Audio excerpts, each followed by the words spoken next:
აჭარის ფინანსთა და ეკონომიკის სამინისტრომ შეპესეს სტუდია მეტროს 2-დან 3 წუთამდე ხანგრძლივობის სარეკლამო ვიდეო რგოლის დასამზადებლად 65,000 ლარიანი ხელშეკრულება პირდაპირ წესით გაუფორმა. ტენდერის გვერდისავლით ხელშეკრულების გაფორმება სამინისტროში გადაუდებელი აუცილებლობით ხსნიან. თუმცა სამინისტროში მეორე არგუმენტზეც საუბრობენ და ამბობენ, რომ ტენდერის გამოცხადების შემთხვევაში მასში გამოცდილების მქონე კომპეტენტურ კომპანიათა მონაწილეობის ალბათობა ფასის კლების გამო მცირდებოდა. ეკატერინე ბახტაძის განმარტებით მათი მიზანი რეგიონის სრული ტურისტული პოტენციალის წარმოსაჩენად მაღალი ხარისხის პროდუქტის დამზადება იყო, მათ შორის საჰაერო გადაღებები რეგიონის მასშტაბით. სამინისტროს გადაწყვეტილებას არა თანმიმდევრულს უწოდებს არასამთავრობო ორგანიზაცია საერთაშორისო გამჭვირვალობა საქართველოს წარმომადგენელი. მალხაზ ჭკადუას განმარტებით პროცესის გამჭვირვალე წარმართვისთვის სამინისტრო შეეძლო სატენდერო დოკუმენტაციაში უფრო მკაცრი პირობები, მათ შორის გამოცდილება ჩაედო და ამით უწყებას თანხაც დაესოგა.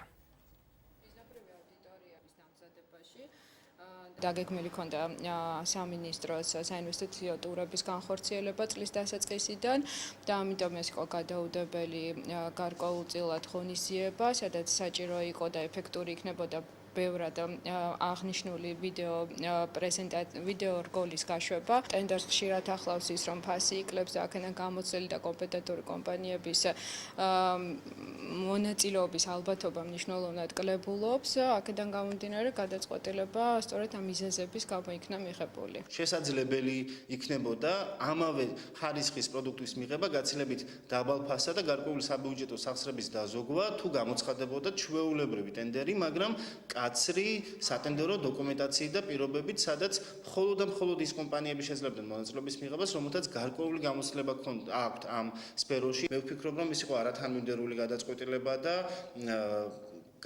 ნამდვილად დადასტურდა, რომ მათ უჭირთ ამ არგუმენტაციის თქვა წარმოდგენა და საკუთარი პოზიციის დაფიქსირება, რომ ნამდვილად საჭირო და აუცილებელი იყო მხოლოდ ერთ კომპანიასთან შესყიდვის გაფორმება.